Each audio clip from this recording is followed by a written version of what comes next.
So if you go to the very top left corner, you'll see learn. Learn is the same as clicking the start my path option. So let's actually go ahead and do that. Just to show you that it's going to start me off on a random topic that the ALEKS program recommends. So here it is again, adding 2-digit numbers and 1-digit numbers.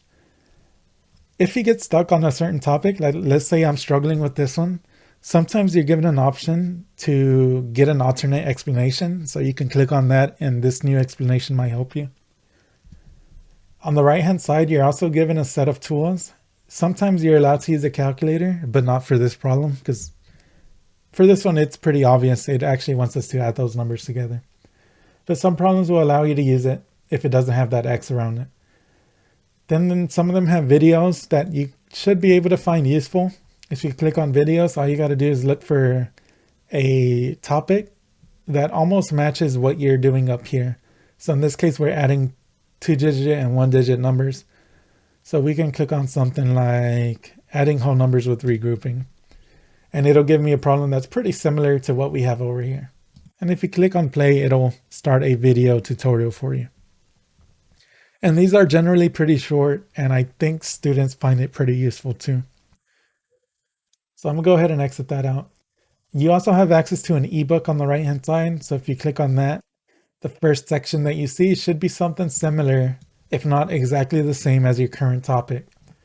So it's almost like a textbook. It can be useful, but a lot of the times you'll find the videos a bit more useful. Underneath the ebook, you have a message center. If you get stuck on a concept, just copy down the topic name. So right here, I'm gonna just copy that. And then the message center. You don't really need to fill it out. This is almost like sending an email out to me. You don't need to put in a subject, or I guess you can just put I need help with this. And then in the body, just paste what you copied down and press send. And I'll receive an email telling me that you need help with this topic. Once I get that email, I'll either record a video over it, or if it's just a really brief explanation, I'll just type up an explanation. But if you do get stuck, I do take video requests. So just send me an email, give me the name of the topic, and I'll record a video within a day or two after you send it to me. Anyways, let's say that you do get really stuck on one of these topics. If you want to skip a topic temporarily, you can click on this drop down menu. And the ALEKS program will give you a list of options that are different topics that you can jump to. Now, this doesn't mean that you'll necessarily skip the topic that you're currently on, but it'll give you another topic that you can work on in the meantime. So instead of working on addition, I can work on subtraction for a bit. But eventually you will have to go back to this adding whole number topic that we initially skipped. So just keep that in mind. You can skip around, but eventually you'll have to come back and complete some of the topics. So that's learn. As we get closer to your first exam date, you can click on review, and the program will give you random problems from topics that you've already completed. So if you complete the 97 topics before the deadline for the first test, if you open up this review, it'll just randomize the topics that it tests you over. So right here, let's say I go ahead and get this problem right. This is 93. You'll notice that this topic will change to another topic if we click on next topic. And again, it's kind of randomized, but it's based on what I've already completed. So you'll notice that the topic title is something completely different from what I was doing just a while ago. So that's how you would review for an exam. If you click on assignments, it'll just list all of the tests that we have for the class, and it'll give you their due dates too. So for now, I am keeping the due dates alone. There's a chance that I might push them back just a little bit, except for the exit test. This exit test, that's your final exam, and that date is not going to change. So I believe my weekend class has this as 5/9, and my weekday classes have it as 5/12. Whatever it is on your screen, not in the video, but on your actual ALEKS program, that's what it's going to be. It's not going to change at all. Now, in terms of these percentages here, these are not necessarily your grades. If you notice, my time goal and my pie progress are currently in progress.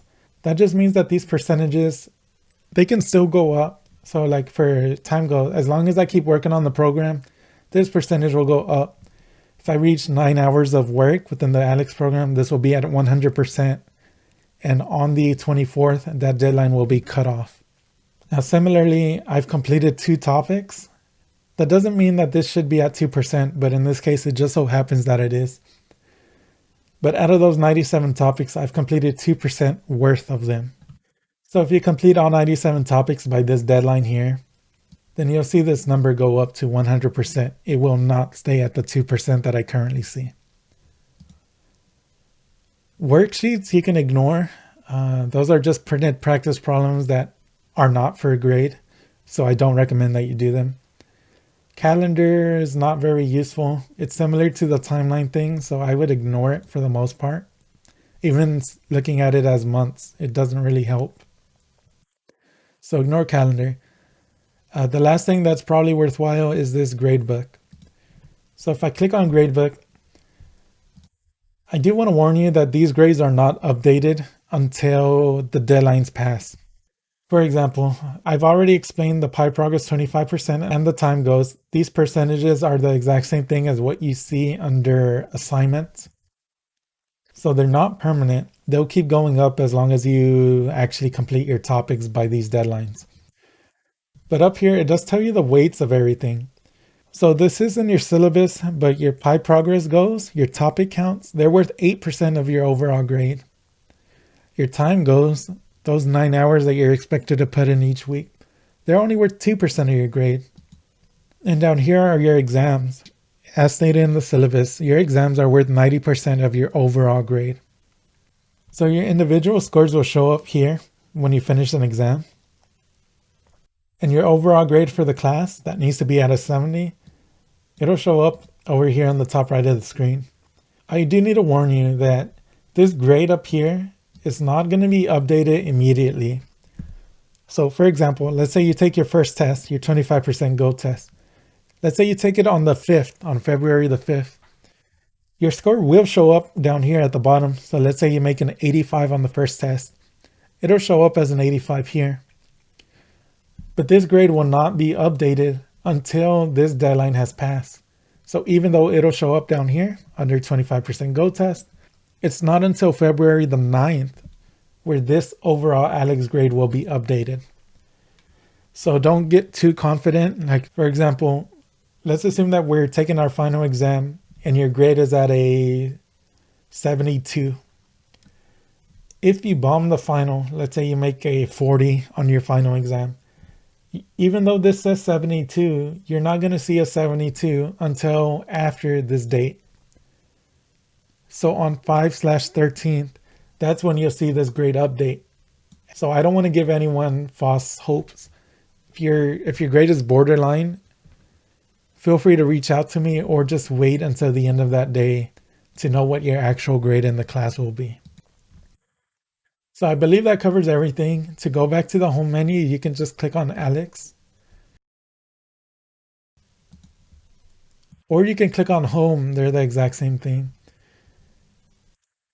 And again, the most important thing that you'll see is your current topic count in the center of the screen.